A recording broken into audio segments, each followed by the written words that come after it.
ইয়ামবাগি লিজালালি ওয়াজহিকা ওয়া আযীমি সুলতানিক। সকল প্রশংসা একজনের জন্য, তিনি কে? প্রিয় উপস্থিতি, আজকে আমরা যে বিষয়ের উপর আলোচনা করব তার শিরোনাম হচ্ছে কিয়ামতের আলামত এবং ভয়াবহতা। সম্মানিত উপস্থিতি, এই পৃথিবীতে সৃষ্ট প্রত্যেকটা জিনিসের একটা নির্দিষ্ট বা নির্ধারিত মেয়াদ বা সময় আছে। নির্দিষ্ট বা নির্ধারিত সময় অতিবাহিত হওয়ার পর সেই জিনিসটা অকেজো হয়ে যায়, নষ্ট হয়ে যায়, সবশেষ ধ্বংস হয়ে যায়। ঠিক তদ্রূপ চন্দ্র, সূর্য, গ্রহ, নক্ষত্র, আসমান, জমিন, সমুদ্র, এই সব কিছুর একটা নির্দিষ্ট বা নির্ধারিত সময় আছে। নির্ধারিত সময় অতিবাহিত হওয়ার পর এই সব কিছু ধ্বংস হয়ে যাবে। এই মহাবিশ্বের সব কিছু যেদিন ধ্বংস হয়ে যাবে, আল কুরআনের ভাষায় সেই দিনটাকে বলা হয় ইয়াউমুল কিয়ামা তথা কিয়ামত দিবস। কিয়ামত শব্দটি আরবি কিয়াম শব্দ থেকে নির্গত, যার বাংলা আবিধানিক অর্থ দণ্ডায়মান হওয়া, প্রতিষ্ঠা হওয়া, প্রতিষ্ঠিত করা, দাঁড়ানো, উঠা। শরীয়তের পরিভাষায় আল্লাহ পাক রব্বুল আলামিনের আদেশে হযরত ইসরাফিল আলাইহিস সালাতু ওয়াস সালামের সিংহার ফুৎকারের মাধ্যমে যেদিন এই মহাবিশ্বের সব কিছু ধ্বংস হয়ে যাবে, সেই দিনকে বলা হয় ইয়াউমুল কিয়ামা তথা কিয়ামত দিবস। এই পৃথিবীর প্রত্যেকটা জিনিস ধ্বংস হওয়ার পূর্বে সেটা কিছুটা দুর্বল হয়ে যায় এবং ধ্বংসের কিছু আলামত প্রত্যক্ষ করা যায়। তো আল্লাহ পাক রব্বুল আলামিন এই মহাবিশ্ব ধ্বংসের পূর্বে এর কিছু আলামত প্রতিষ্ঠা করবেন, যাতে করে ক্ষণস্থায়ী পৃথিবীতে বসবাসরত মানুষ দীর্ঘস্থায়ী, চিরস্থায়ী জীবনের জন্য পূর্ণাঙ্গ প্রস্তুতি গ্রহণ করতে পারে। বিচার দিবস প্রতিষ্ঠার মাধ্যমে আল্লাহ পাক রব্বুল আলামিন সৎ কর্মশীলদের পুরস্কার এবং সীমা লঙ্ঘনকারীদেরকে শাস্তি প্রদান করবেন। আল্লাহ পাক রব্বুল আলামিনের ইচ্ছায় আমরা এই পৃথিবীতে এসেছি, আবার তার ইচ্ছায় আমরা চলে যাব। একদল আসবে, আরেক দল যাবে, এটাই পৃথিবীর চিরাচরিত নিয়ম। কিন্তু এমন একটা সময় আসবে যেদিন এই মহাবিশ্বের সব কিছু একসঙ্গে ধ্বংস হয়ে যাবে। সূর্যকে আলোহীন করা হবে, নক্ষত্ররাজি খসে পড়বে, আকাশকে আবরণ মুক্ত করা হবে, সমুদ্রকে অগ্নিময় করা হবে, সমস্ত নদ নদীর প্রাণী শুকিয়ে যাবে, পৃথিবীর সব কিছু ধ্বংস হয়ে যাবে। সর্বোপরি সবাইকে নতুন এক জগতে দাঁড় করানো হবে। সেই দিবসটার নাম কি? কিয়ামত দিবস। প্রিয় উপস্থিতি, সেদিন প্রত্যেকটা মানুষকে তার কৃতকর্মের হিসাব আল্লাহ পাক রব্বুল আলামিনের নিকট দিতে হবে। সূরাতুল বাকারা 48 নম্বর আয়াত। আল্লাহ পাক রব্বুল আলামিন বলেন, ওয়াত্তাকু ইয়াওমান লা তাজজি নাফসুন আন নাফসিন শাইআ ওয়া লা ইউকবালু মিনহা শাফাআতু ওয়া লা ইউখাযু মিনহা আদলু ওয়া লা হুম ইউনসারুন।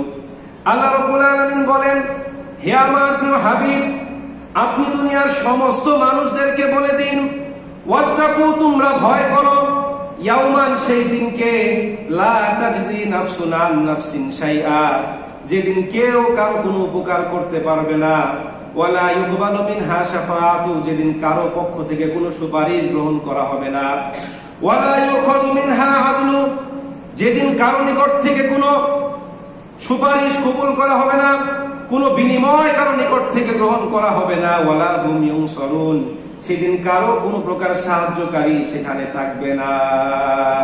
আল্লাহ পাক রব্বুল আলামিন সেই দিনটাকে আমাদের সবাইকে ভয় করতে বলেছেন। কিতাবের নাম হাকিম আল মুস্তাদরাক, হাদিস নাম্বার 7921। হাদিসের বর্ণনাকারী হযরত সাহাল ইবনে সাদ রাদিয়াল্লাহু তাআলা আনহু, তিনি বলেন, জাআ জিবরিল ইলা নবী সাল্লাল্লাহু আলাইহি ওয়াসাল্লাম ফাকালা ইয়া মুহাম্মদ ইশ মা শি'তা ফা ইন্নাকা মাইয়িত ওয়া আহবিব মান আহবাবতা ফা ইন্নাকা মাফারিকুহু ওয়া আমাল মা শি'তা ফা ইন্নাকা মাজরিয়্যু বিহি সুম্মা ক্বালা ইয়া মুহাম্মদ শারফুল মুমিন কিয়ামুল লাইল ওয়া ইজ্জাতুহু ইস্তাগনিয়াহু আনিন নাস আও কামা ক্বালা জিবরিল। জিবরাইল আলাইহিস সালাতু ওয়াস সালাম একবার বিশ্বনবী সাল্লাল্লাহু আলাইহি সাল্লামের নিকট আসলেন এবং তাকে বললেন, ইয়া মুহাম্মদ ইসমা শিতা ফাইন্নাকা মাইয়িত। হে মুহাম্মদ সাল্লাল্লাহু আলাইহি সাল্লাম, আপনি যেভাবে ইচ্ছা পৃথিবীতে জীবন যাপন করেন, মনে রাখবেন আপনি একদিন মৃত্যুবরণ করবেন। ওয়া আহবিব মান আহবাবতা ফাইন্নাকা মাফারিকুহু। আপনি যাকে ইচ্ছা তাকে ভালোবাসেন, মনে রাখবেন আপনি তার থেকে বিচ্ছিন্ন হয়ে যাবেন। ওয়া আমাল মা শিতা ফাইন্নাকা মাজরিয়ু বিহি। আপনার যা ইচ্ছা আপনি দুনিয়াতে করেন, মনে রাখবেন আপনাকে প্রত্যেকটা কৃতকর্মের প্রতিদান দেওয়া হবে। সুম্মা ক্বালা ইয়া মুহাম্মদ শারফুল মুমিনি কিয়ামুল লাইল ওয়া ইজ্জাতুহু ইসতাগনিয়াহু আনিন নাস। এরপর তাকে ডাক দিয়ে বললেন, হে মুহাম্মদ সাল্লাল্লাহু আলাইহি সাল্লাম, আপনি জেনে রাখুন প্রত্যেকটা মুমিনের সম্পদ, প্রত্যেকটা মুমিনের সম্মান হচ্ছে রাত্রিকালীন নামাজে, এবং তার মর্যাদা হচ্ছে মানুষের প্রতি অমুখাপেক্ষিতার মধ্যে। অর্থাৎ মানুষ শুধুমাত্র একজনের নিকট চাইবে, তিনি কে? দুনিয়ার কোনো মানুষের নিকট মানুষ চাইতে পারবে না। আল্লাহ পাক রব্বুল আলামিনের নিকট চাইলে মানুষের সম্মান বাড়ে না কমে? কিন্তু দুনিয়ার মানুষের কাছে চাইলে মানুষের সম্মান বাড়ে না কমে? তো আল্লাহ পাক রব্বুল আলামিন এই হাদিসে জিবরাইল আলাইহিস সালাতু ওয়াস সালামের মাধ্যমে বিশ্ব নবীকে বার্তা পাঠাচ্ছেন যে আপনার যেভাবে ইচ্ছা আপনি সেভাবে জীবন যাপন করেন, মনে রাখবেন আপনাকে মৃত্যুবরণ করতে হবে। যা ইচ্ছা তাই করতে পারেন, মনে রাখবেন আপনাকে প্রত্যেকটা কৃতকর্মের প্রতিদান দেওয়া হবে। এই কথা কাকে বলছেন? এই পৃথিবীর ইতিহাসে সর্বশ্রেষ্ঠ মানব, যার অতীত ভবিষ্যতের সমস্ত গুনাহখাতা আল্লাহ পাক রব্বুল আলামিন ক্ষমা করে তাকে পৃথিবীতে প্রেরণ করেছেন। প্রিয় উপস্থিতি, আল্লাহ তার হাবিবের ক্ষেত্রে এত কঠিন বাক্য উচ্চারণ করেছেন, তাহলে আমার আপনার এই হাদিস থেকে কি শিক্ষা নেওয়া দরকার? প্রিয় উপস্থিতি, এতক্ষণ যে আলোচনা করলাম এখান থেকে স্পষ্ট প্রতীয়মান হয় যে এই মহাবিশ্বের কোনো কিছুই একদিন ছিল না, এখন আছে, আবার একটা সময় এই সব কিছু ধ্বংস হয়ে যাবে। সবাই বিশ্বাস করেন তো? এখন আপনাদের মনে প্রশ্ন জাগতে পারে যে তাহলে কবে এই কিয়ামত সংঘটিত হবে, এই মহাবিশ্বের সব কিছু কবে ধ্বংস হবে? তো কিয়ামত যে কবে হবে এটা পৃথিবীর কেউ বলতে পারবে না। এই কিয়ামতের জ্ঞান ওই সমস্ত জ্ঞান সমূহের অন্তর্ভুক্ত যেগুলো আল্লাহ পাক রব্বুল আলামিন ছাড়া অন্য কেউ জানেন না। নবী রাসূল তো দূরের কথা, যে ফেরেশতা সব সময় আল্লাহ পাক রব্বুল আলামিনের কাছ থেকে নবী রাসূলদের নিকট বার্তা নিয়ে আসে, আল্লাহ পাক রব্বুল আলামিনের আশেপাশে ঘোরাঘুরি করে, সেই ফেরেশতা পর্যন্ত জানে না কবে কিয়ামত সংঘটিত হবে। দলিল মিশকাতুল মাসাবি হাদিসে জিবরিল, সম্ভবত 4 এবং 5 নাম্বার, এই দুইটা থেকে যে কোনো একটা হাদিস হতে পারে। একদিন সাইয়েদনা জিবরাইল আলাইহিস সালাতু ওয়াস সালাম বিশ্বনবীকে বললেন, মাতা তাকুমুস সাআ? ক্বালা রাসূলুল্লাহ সাল্লাল্লাহু আলাইহি ওয়াসাল্লাম, মাল মাসউলু আনহা বিআলামা মিনাস সাইল। জিবরিল বললেন, ইয়া রাসূলুল্লাহ, কখন কিয়ামত সংঘটিত হবে? রাসূল করিম সাল্লাল্লাহু আলাইহি ওয়াসাল্লাম ইন্টেলিজেন্টলি একটা উত্তর দিলেন, মাল মাসউলু আনহা বিআলামা মিনাস সাইল। প্রশ্ন সম্পর্কে প্রশ্নকর্তার চাইতে যাকে প্রশ্ন করা হয়েছে সে বেশি অবগত নয়। অর্থাৎ বিশ্বনবী এটা দিয়ে বোঝাতে চাইলেন, জিবরিল, কিয়ামত সম্পর্কে তুমি যতটুকু জানো আমিও ঠিক ততটুকুই জানি, কারণ আল্লাহ পাক রব্বুল আলামিন আমাকে যা জানান তোমার মাধ্যমে জানান, ঠিক কিনা? প্রিয় উপস্থিতি, সাহাবা কেরাম অনেকবার বিশ্বনবী সাল্লাল্লাহু আলাইহি সাল্লামকে প্রশ্ন করেছেন কবে কিয়ামত সংঘটিত হবে। এক পর্যায়ে আল্লাহ পাক রব্বুল আলামিন আয়াত অবতীর্ণ করে দিয়েছেন, সূরাতুল আরাফ 187 নম্বর আয়াত।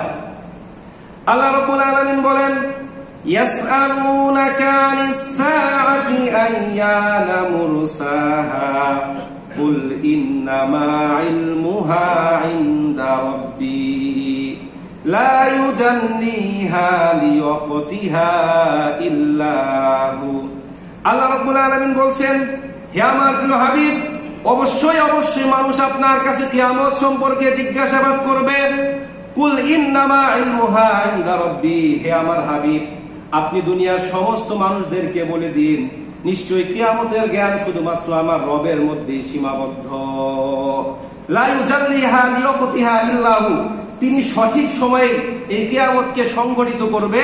সাকুলাত ফিস সামাওয়াতি ওয়াল আরদ, আর এটা আসমান এবং জমিনের জন্য একটা ভয়ঙ্কর ব্যাপার হয়ে দাঁড়াবে।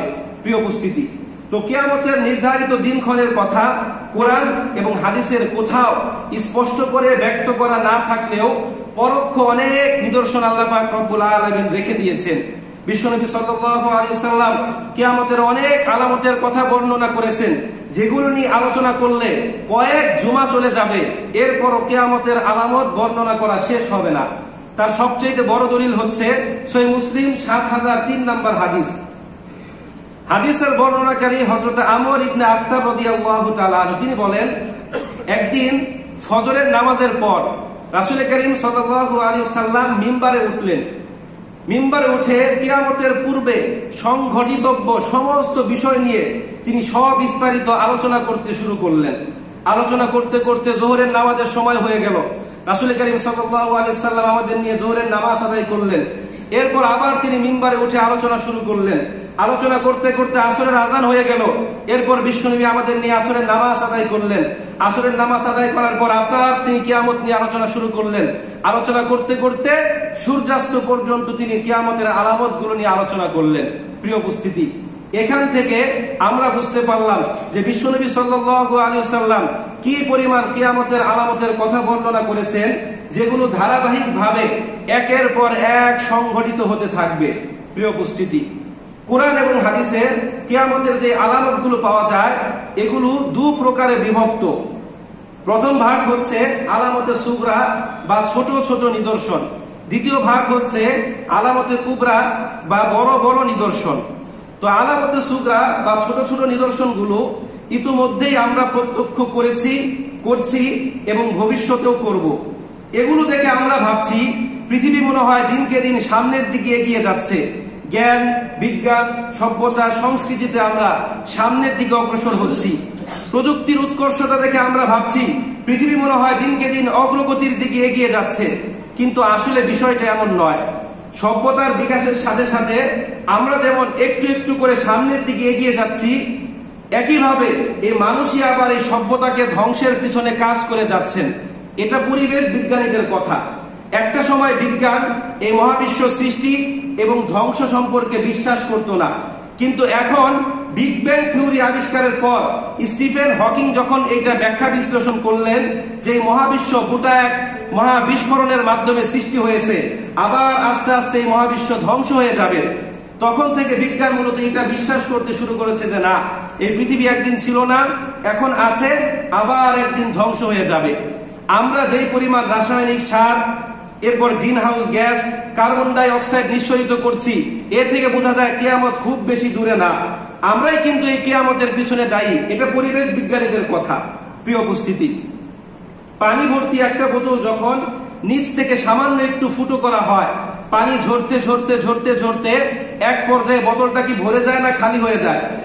খালি হয়ে যায়। ঠিক তদ্রূপ রাসূল করিম সাল্লাল্লাহু আলাইহি ওয়াসাল্লাম কিয়ামতের যেই সমস্ত আলামতের কথা উল্লেখ করেছেন, সেগুলো ঘটতে ঘটতে ঘটতে ঘটতে এক পর্যায়ে কিয়ামত আমাদের সামনে চলে আসবে। আজকে আমরা কিয়ামতের ছোট ছোট কিছু আলামত নিয়ে বিস্তারিত আলোচনা করব। প্রিয় উপস্থিতি, কিতাবের নাম সুনানে আত-তিরমিজি, হাদিস নাম্বার 2221, অর্থাৎ 2211। হাদিসের বর্ণনাকারী হযরত আবু হুরায়রা রাদিয়াল্লাহু তাআলা আনহু, তিনি বলেন, ক্বালা রাসূলুল্লাহ সাল্লাল্লাহু আলাইহি ওয়াসাল্লাম, ইযা তুখিযাল ফাইউ দুয়ালান ওয়াল আমানাতু মাগনামান ওয়াজ যাকাতু মাগরামান ওয়া তুআল্লিমা লিগায়রিদ দ্বীন ওয়া আতা'a আর-রাজুলু ইমরাতাহু ওয়া আক্কা উম্মাহু ওয়া আদনা সাদিকাতা ওয়া aqta আবাহু ওয়া যাহারাতিল আসওয়াতু ফিল মাসাজিদ ওয়া সাদাতিল কাবিলাতু ফাসিকুহুম ওয়া কানা যাঈমুল কওমি আরজুলুহুম ওয়া উকরিমা আর-রাজুলু মাখাফাতা শাররিহি ওয়া যাহারাতিল কায়নাতু ওয়াল মাআজিফু ওয়া শুরিবাতিল খুমুর ওয়া লা'নাল আখিরু হাদিহিল উম্মাতু আউওয়ালাহা আও কামা ক্বালা আলাইহিস সালাতু ওয়াস সালাম। এই হাদিসে বিশ্বনবী সাল্লাল্লাহু আলাইহি ওয়াসাল্লাম কিয়ামতের পূর্বে সংঘটিত 13টি ছোট ছোট আলামতের কথা উল্লেখ করেছেন। এক নম্বরে বিশ্বনবী বলেন, ইযা তুখিযাল ফাইউ দুয়ালান, কিয়ামতের পূর্বে মানুষ গনিমতের মালকে নিজের সম্পদ মনে করবে। এই গনিমতের মাল হচ্ছে রাষ্ট্রীয় সম্পদ, যতক্ষণ পর্যন্ত না এটা যোদ্ধাদের মাঝে বন্টন করা হয়। এই রাষ্ট্রীয় সম্পদ আত্মসাৎ করা কত বড় জঘন্য, কত বড় গুনাহের কাজ, রাসূলের ছোট্ট একটা হাদিস শুনলে আপনারা সহজেই অনুধাবন করতে পারবেন। কিতাবের নাম সহিহ বুখারী, হাদিস নাম্বার 3074। এখানে বর্ণিত হয়েছে, রাসূল করিম সাল্লাল্লাহু আলাইহি ওয়াসাল্লাম যখন খায়বার যুদ্ধ থেকে প্রত্যাবর্তন করছিলেন, তখন যাত্রা পথে বিরতির জন্য তিনি কিছুটা যাত্রা বিরতি করলেন। দুই পাহাড়ের মধ্যবর্তী স্থান অর্থাৎ এক উপত্যকায় তারা বিশ্রাম নিচ্ছিলেন। তো বিশ্রাম শেষে তারা যখন আবার রওনা হবেন, তখন এক বালক রাসূল করিম সাল্লাল্লাহু আলাইহি ওয়াসাল্লামের সেবা যত্ন করতেন যুদ্ধের ময়দানে। তো এই বালক রাসূল করিম সাল্লাল্লাহু আলাইহি ওয়াসাল্লামের উটের জিন বাঁধছিল। জিন মানে কি আপনারা বুঝেন? জিন হচ্ছে উটের বসার আসন, উটের পিঠের উপর লাগিয়ে এটার উপর বসে। তো এমন অবস্থায় লুকিয়ে থাকা দুজন কাফেরের তীরের আঘাতে ওই বালক মারাত্মকভাবে রক্তাক্ত হয়। এক পর্যায়ে ওই বালকটা সেখানে মৃত্যুবরণ করেন। সাহাবা কেরাম তাকবীর দিয়ে বললেন, আল্লাহর জান্নাতে স্বাগতম। ছোট্ট একটা বালক ঘর থেকে জিহাদের উদ্দেশ্যে বের হয়েছে, রাসূল করিম সাল্লাল্লাহু আলাইহি ওয়াসাল্লামের খেদমতরত অবস্থায় মারা গিয়েছে। এই বালক জান্নাতে যাবে না তো কে যাবে? তখন বিশ্বনবী সাল্লাল্লাহু আলাইহি ওয়াসাল্লাম চিৎকার দিয়ে বললেন, কখনোই নয়, আল্লাহর শপথ, এই বালক গনিমতের মাল থেকে যেই চাদর চুরি করেছে, এই চাদর তার উপর জাহান্নামের আগুন হয়ে তাকে জ্বালিয়ে ভস্ম করে দিবে। তো রাসূলের এই কঠিন হুঙ্কার শোনার পর এক সাহাবী এক জোড়া জুতার ফিতা নিয়ে আসলো, বলল, ইয়া রাসূলুল্লাহ, আমাকে ক্ষমা করবেন, আমি আপনাকে না জানিয়ে গনিমতের মাল থেকে এই জুতার ফিতা জোড়া রেখে দিয়েছিলাম। বিশ্বনবী তাকে ধমক দিয়ে বললেন, এগুলো নিয়ে যাও, কিয়ামতের ময়দানে তুমি এগুলো আমার কাছে নিয়ে আসবে। প্রিয় উপস্থিতি, ছোট্ট একটা জিনিস, একটা চাদর আর এক জোড়া জুতার ফিতা, এগুলোর জন্য রাসূল করিম সাল্লাল্লাহু আলাইহি ওয়াসাল্লাম কতটুকু কঠোরতা অবলম্বন করেছে। একটা বালক একটা চাদর চুরি করার কারণে সে সাহাবী হওয়া সত্ত্বেও জাহান্নামের আগুনের মধ্যে জ্বলবে। প্রিয় উপস্থিতি, বর্তমানে আমার দেশের রাষ্ট্রীয় সম্পদগুলো আমাদের কাছে গনিমতের মাল হয়ে দাঁড়িয়েছে। যে যেভাবে পারছে এই সম্পদগুলো লুটে পুটে খাচ্ছে, যে যেভাবে পারছে এগুলো ভোগ করছে। প্রিয় উপস্থিতি, রাষ্ট্রীয় সম্পদ আত্মসাৎ করা কারো ব্যক্তিগত সম্পদ আত্মসাৎ করার চাইতেও বেশি জঘন্য, বেশি মারাত্মক। এর মানে এই নয় যে ব্যক্তিগত সম্পদ আত্মসাৎ করা জায়েজ। প্রিয় উপস্থিতি, কেউ যদি অন্য কোনো ব্যক্তির সম্পদ অন্যায়ভাবে আত্মসাৎ করে, কোনদিন যদি সে নিজের ভুল বুঝতে পেরে কায়মনে বাক্যে হৃদয় থেকে তওবা করে ওই ব্যক্তির নিকট তার সম্পদ ফিরিয়ে দেয়, তার হাত পায়ে ধরে মাপ চায়, আর ওই ব্যক্তি যদি ক্ষমা করে দেয়, তাহলে অবশ্যই অবশ্যই আল্লাহ পাক রব্বুল আলামিন ক্ষমা করবেন। সবাই বিশ্বাস করেন তো? কিন্তু কেউ যদি রাষ্ট্রীয় সম্পদ আত্মসাৎ করে, রাষ্ট্রীয় সম্পদ ছয় নয় বুঝিয়ে চুরি করে, ওই ব্যক্তি এই সম্পদ কার কাছে দিবে আর কয়জনের কাছেই বা ক্ষমা চাইবে? এখন সবাই কি তাকে ক্ষমা করবে? গ্রামে রিলিফের চাল গম গিয়েছে, চেয়ারম্যান সাহেব গরিবদেরকে না দিয়ে সবগুলো আত্মসাৎ করলো। এখন 50 বছর পর সে বুঝতে পারলো আমার এই কাজটা ঠিক হয় নাই, সে এগুলো ফেরত দিল। কিন্তু ওই যে বৃদ্ধ মহিলাগুলো, বৃদ্ধ পুরুষগুলো যারা কষ্ট করলো, তারা কি তাকে ক্ষমা করবে? তারা কি এখনো বেঁচে আছে? প্রিয় উপস্থিতি, এই জন্য রাষ্ট্রীয় সম্পদকে আমাদের ভয় করতে হবে। 2 নাম্বার, বিশ্বনবী বলেন, ওয়াল আমানাতু মাগনামান, কিয়ামতের পূর্বে মানুষ আমানতের খেয়ানত করবে। অর্থাৎ কারো কাছে কোনো কিছু আমানত রাখা হলে সে এটার যথাযথ আমানতদারিতা রক্ষা করবে না, নিজের সম্পদ মনে করে যেভাবে ইচ্ছা সেভাবে ব্যবহার করবে। বড় ভাই মারা গিয়েছে, কোটি কোটি টাকার সম্পদ এবং 3টা সন্তান রেখে, ছোট ভাই সন্তানগুলোকে দেখাশোনার নামে সম্পদগুলো নিজ দায়িত্ব নিল। বাচ্চা যখন বড় হয়ে চাচার কাছে বাবার সম্পদের দাবি করে, চাচার গায়ের মধ্যে আগুন ধরে যায়, শুরু হয়ে যায় চাচা ভাতিজা যুদ্ধ। এরকম দৃষ্টান্ত আমার দেশে আছে না নাই? বাবার মৃত্যুর পর বড় ভাই সব সম্পদ নিজের নামে করে নিয়েছেন, ছোট ছোট ভাই বোনদের ঠকিয়েছে, এরকম দৃষ্টান্ত আছে না নাই? প্রিয় উপস্থিতি, আমাদের দেশে সম্পদ আমানত রাখার সবচেয়ে নির্ভরযোগ্য প্রতিষ্ঠান মনে করা হয় কাকে? ব্যাংকগুলোকে। কিন্তু যখন আমরা শুনি এই ব্যাংক জালিয়াতির ঘটনা আমাদের কানে আসে, তখন এর চাইতে কষ্টের বিষয় কি আর আছে? প্রতিনিয়ত ব্যাংক জালিয়াতির ঘটনা, ব্যাংক দেউলিয়া হওয়ার ঘটনা আমাদের কানে আসে কি আসে না? প্রিয় উপস্থিতি, এই জন্য আমাদের অন্যের আমানতের যথাযথ ব্যবহার করতে হবে, আমানতকে তার কাছে বুঝিয়ে দিতে হবে। প্রিয় উপস্থিতি, এরপর বিশ্বনবী বলেন, ওয়াজ যাকাতু মাগরামান, কিয়ামতের পূর্বে মানুষ যাকাত আদায় করাকে জরিমানা মনে করবে। অর্থাৎ যাকাত আদায় করাকে এতটা কষ্টজনক মনে করবে যেন কেউ তার থেকে জোর করে চাঁদা আদায় করছে, তার অর্থ জোর করে তার কাছ থেকে নিয়ে যাচ্ছে। বর্তমানে আমার দেশের সম্পদশালীদের দিকে দৃষ্টিপাত করলে এর বাস্তব নমুনা প্রত্যক্ষ করা যায়। তাদের কাছে যাকাত চাইলে তারা যাকাত দিতে চায় না, বরং অকথ্য ভাষায় উলামা কেরামদের গালিগালাজ করে যে এই হুজুরদের খেয়ে দিয়ে কোনো কাজ নেই, শুধুমাত্র যাকাত ফেতরার কথা বলে আর নিজেদের পকেট ভর্তি করে। এরকম আছে না নাই? প্রিয় উপস্থিতি, এই যাকাত হচ্ছে একটা ফরজ ইবাদত, ইসলামের 5টা স্তম্ভের গুরুত্বপূর্ণ একটা স্তম্ভ। যখন কোন রাষ্ট্রের জনগণ যাকাত দেওয়া বন্ধ করে দেয়, তখন আল্লাহ পাক রব্বুল আলামিন তাদেরকে বৃষ্টি বর্ষণ করা বন্ধ করে দেয়। দলিল সহিহ তারগিব 764 নম্বর হাদিস। হাদিসের বর্ণনাকারী হযরত ইবনে ওমর রাদিয়াল্লাহু তাআলা আনহু তিনি বলেন, ক্বালা রাসূলুল্লাহ সাল্লাল্লাহু আলাইহি ওয়াসাল্লাম লাম ইয়ামনাউ যাকাতা আমওয়ালিহিম ইল্লা মুনিউল কতরা মিনাস সামা ওয়ালাউলাল বাহাইম লাম ইউমতর আও কামা ক্বালা আলাইহিস সালাতু ওয়াসসালাম। বিশ্বনবী বলেন, যখন কোন রাষ্ট্রের লোকজন যাকাত দেওয়া বন্ধ করে দেয়, তখন আল্লাহ পাক রব্বুল আলামিন ওই জাতির উপর বৃষ্টি বর্ষণ বন্ধ করে দেয়। রাসূল বলেন, ওয়ালাউলাল বাহাইম লাম ইউমতর, যদি পৃথিবীতে কোনো চতুষ্পদ জীব জানোয়ার না থাকতো, তাহলে আল্লাহ পাক রব্বুল আলামিন বৃষ্টি বর্ষণ করতেন না। এই যে এখন মাঝে মাঝে বৃষ্টি হয়, এটা আমাদের জন্য হয় না। আমরা যে আমলগুলো করি তাতে বৃষ্টি তো দূরের কথা, আসমান থেকে আগুনের গোলা পড়ার কথা। তারপর আল্লাহ পাক রব্বুল আলামিন কেন বৃষ্টি দিচ্ছেন? বৃষ্টি পড়লে জমিতে ঘাস হয়, গরু খেতে পারে, কিছু প্রাণী খুশি হয়, এই জন্য আল্লাহ পাক রব্বুল আলামিন বৃষ্টি দেয়। প্রিয় উপস্থিতি, 4 নাম্বার, বিশ্বনবী বলেন, ওয়া তুআল্লিমু লিগায়রিদ দ্বীন, কিয়ামতের পূর্বে মানুষ ধর্মীয় জ্ঞান অর্জন করবে দুনিয়া লাভের উদ্দেশ্যে, অর্থাৎ আল্লাহকে পাওয়ার জন্য নয়, পরকালকে ভয় করে নয়, রাসূলকে ভালোবেসে নয়। ওই ব্যক্তি ধর্মীয় জ্ঞান অর্জন করবে দুনিয়াতে ভালো থাকার জন্য, বিলাসবহুল জীবন যাপন করার জন্য। মানুষ আলেমদেরকে সম্মান করে, এই জন্য সেই দুর্বলতার সুযোগ নিয়ে ধর্মীয় জ্ঞান অর্জন করবে। আজকে আমার দেশের নামধারী কিছু আলেমদের দিকে দৃষ্টিপাত করলে এর বাস্তব চিত্র লক্ষ্য করা যায়। ওই সকল নির্বোধগুলো আল্লাহকে রাজি খুশি করার জন্য নয়, বরং দুনিয়া লাভের উদ্দেশ্যে তারা ধর্মীয় শিক্ষা অর্জন করেছে। ধর্মের লেবাস পরে তারা চুরি করছে, ধর্মের লেবাস পরে তারা এতিমের সম্পদ আত্মসাৎ করছে। এরকম আছে না নাই? অনেক সময় বাসে ঘোরাফেরা করলে দেখবেন মসজিদ মাদ্রাসার নাম দিয়ে অনেকে কালেকশন করে, বাস্তবে দেখবেন এই মসজিদের কোনো অস্তিত্ব নাই।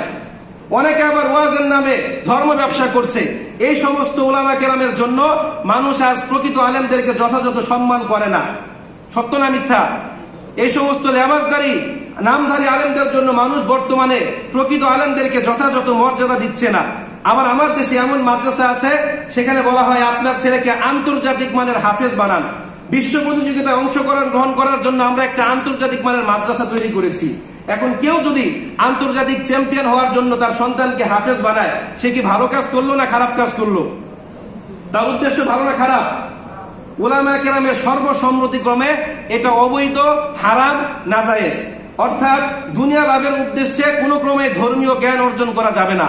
প্রিয় উপস্থিতি, আরেকটা হাদিস যখন আমি মাঝে মাঝে পড়ি আমার খুব কষ্ট লাগে। কিতাবের নাম মিশকাতুল মাসাবি, হাদিস নাম্বার 276। হাদিসের বর্ণনাকারী হযরত আলী রাদিয়াল্লাহু তাআলা আনহু তিনি বলেন, ক্বালা রাসূলুল্লাহ সাল্লাল্লাহু আলাইহি ওয়াসাল্লাম, ইউশিকু আন ইয়াতি আলান নাসি জামানুন লা ইয়াবকা মিনাল ইসলামি ইল্লা ইসমুহু। রাসূল বলেন, অচিরেই মানুষের মধ্যে এমন একটা সময় আসবে যখন ইসলামের নাম ব্যতীত আর কিছুই থাকবে না। অর্থাৎ রাষ্ট্রে নামমাত্র ইসলাম থাকবে। বিশ্বনবী সাল্লাল্লাহু আলাইহি ওয়াসাল্লাম ইসলামকে যেভাবে প্রতিষ্ঠিত করেছিলেন, ইসলাম এইরকম প্রতিষ্ঠা অবস্থায় থাকবে না। আমাদের আচার আচরণ, চালচরণ, ব্যবহার দেখে মনে হবে না যে আমরা মুসলিম। বার্থ রেজিস্ট্রেশন আর এনআইডি কার্ড, এটা দেখে মোহাম্মদ সলিমউদ্দিন, মোহাম্মদ কলিমউদ্দিন, এটা দেখে বুঝবে যে লোকটা মনে হয় মুসলিম। কিন্তু আমাদের যে আচরণ, আমাদের যে ব্যবহার, আমাদের মুখের কথা দেখে কোনো ক্রমে মানুষ আমাদেরকে মুসলিম বলে চিনবে না। প্রিয় উপস্থিতি, বিশ্বনবী বলেন, ওয়ালা ইয়াবকা মিনাল কুরআনি ইল্লা মাসমুহু, কিয়ামতের পূর্বে কোরআনের মধ্যে অক্ষরগুলো ব্যতীত আর কিছুই থাকবে না। এর ব্যাখ্যা কি? এর ব্যাখ্যা হচ্ছে কোরআনের তেলাওয়াত থাকবে, মানুষ ঝুলবে আর কোরআন তেলাওয়াত করবে, কিন্তু এর আইন বাস্তবায়ন করবে না। কোরআনের আলোতে নিজেকে আলোকিত করবে না, কোরআনের আইন দ্বারা রাষ্ট্র পরিচালনা করবে না, কোরআনের আইন দ্বারা বিচার কার্য করবে না। প্রিয় উপস্থিতি, এই কোরআন হচ্ছে এক বিশাল সমুদ্র। আল্লাহ পাক রব্বুল আলামিন এই কোরআন ঝোলার জন্য আর পড়ার জন্য নাজিল করেন নাই, এই কোরআন মুখস্থ করার জন্য নাজিল করেন নাই, এই কোরআন দিয়ে তাবিজ লেখার জন্য আল্লাহ পাক রব্বুল আলামিন কোরআন নাজিল করেন নাই। আল্লাহ পাক রব্বুল আলামিন এই কোরআন নাজিল করেছেন মানব জাতির হেদায়েতের জন্য, এটা দিয়ে রাষ্ট্র পরিচালনা করার জন্য। আল্লাহ পাক রব্বুল আলামিন কোরআন নাজিল করেছেন মানুষকে ভীতি প্রদর্শনের জন্য, জান্নাতের সুসংবাদ দেওয়ার জন্য। প্রিয় উপস্থিতি, রমজান মাসের শেষে আমাদের দেশে বিভিন্ন মানুষ আলাপ আলোচনা জুড়ে দেয়, আমার পুত্রবধূ এবার 10 খতম, আমার বউ 5 খতম, আমার নাতনি 3 খতম, আর আমি এমনি খতম হয়ে গিয়েছি। এরকম মানুষ আছে না নাই? আজকে আমার দেশের মানুষ কোরআন পড়তেই চায় না, কেউ পড়লেও এর ব্যাখ্যা বিশ্লেষণ বা আল্লাহ পাক রব্বুল আলামিন সেখানে কি বলেছেন এটা বোঝার চেষ্টা করে না। কেউ আবার অনুবাদ পড়লেও বাস্তবে এটা তার জীবনের সাথে তাল মিলিয়ে চলে না। প্রিয় উপস্থিতি, পৃথিবীতে এমন একটা বইয়ের নাম বলেন তো যেটা মানুষ না বুঝে পড়ে? এমন একটা বই আছে যেটা মানুষ না বুঝে পড়ে? প্লে নার্সারির বাচ্চারা, ইংলিশ মিডিয়ামের বাচ্চারা যখন বই পড়ে প্রত্যেকটা বাক্য তারা বুঝে বুঝে পড়ার চেষ্টা করে, কিন্তু আল্লাহর আসমানের নিচে জমিনের উপরে একমাত্র মাজলুম কিতাব হচ্ছে এই কোরআন, যেটা মুসলিমরা ঝুরে আর পড়ে এটার ভিতরে আল্লাহ পাক রব্বুল আলামিন কি লিখেছেন সেটা বোঝার চেষ্টা করে না। এটাতে আল্লাহ পাক রব্বুল আলামিন কি বিধান দিয়েছেন সেটা অনুযায়ী জীবন পরিচালনা করার চেষ্টা করে না। বিশ্বাস করেন, এই কোরআন আল্লাহ পাক রব্বুল আলামিন তাবিজ লেখার জন্য নাজিল করেন নাই। এই কোরআন ধুয়ে ধুয়ে পানি খাওয়ার জন্য আল্লাহ পাক রব্বুল আলামিন নাজিল করেন নাই। এই কোরআন হচ্ছে এক বৈপ্লবিক কিতাব। এই কিতাব যাদের মধ্যে থাকবে তাদের আচার আচরণের মধ্যে বৈপ্লবিক পরিবর্তন আসতে হবে। এই কোরআন যাদের কাছে থাকবে তারা ব্যবসা করলে ওজনে কম দিবে না, চাকরি করলে ফাঁকি দিবে না, আমানতের খেয়ানত করবে না, মিথ্যা সাক্ষ্য দিবে না, অন্যায় ভাবে অন্যের সম্পদ আত্মসাৎ করবে না, এরা মানুষকে কষ্ট দিবে না। জুড়ে বলেন সুবহানাল্লাহ। কিন্তু এখন এই কোরআনের ধারক বাহক হয়ে আমরা যা করি, সুবহানাল্লাহ না পড়ে কি বলতে হয়? নাউজুবিল্লাহ। কথা সত্য না মিথ্যা? প্রিয় উপস্থিতি, বিশ্বনবী বলেন মাসাজিদুহুম আমিরাতুন ওয়া হিয়া খারাবুম মিনাল হুদা। কিয়ামতের পূর্বে মসজিদগুলো হবে সুরম্য, ইমারতপূর্ণ, চাকচিক্যময়, জাঁকজমকপূর্ণ, কিন্তু এগুলোতে কোনো হেদায়েত থাকবে না। অর্থাৎ জুমার নামাজের টাইম হয়েছে তাই মসজিদে এসেছি, আমাদের প্রত্যেকটা কার্যক্রম কিন্তু মসজিদকে কেন্দ্র করে হয় না। বিশ্বনবী সাল্লাল্লাহু আলাইহি সাল্লাম 9,50,000 বর্গ কিলোমিটার এরিয়ার প্রেসিডেন্ট ছিলেন। তার সংসদ ভবন ছিল কোনটা? কোথা থেকে রাষ্ট্র তিনি পরিচালনা করতেন?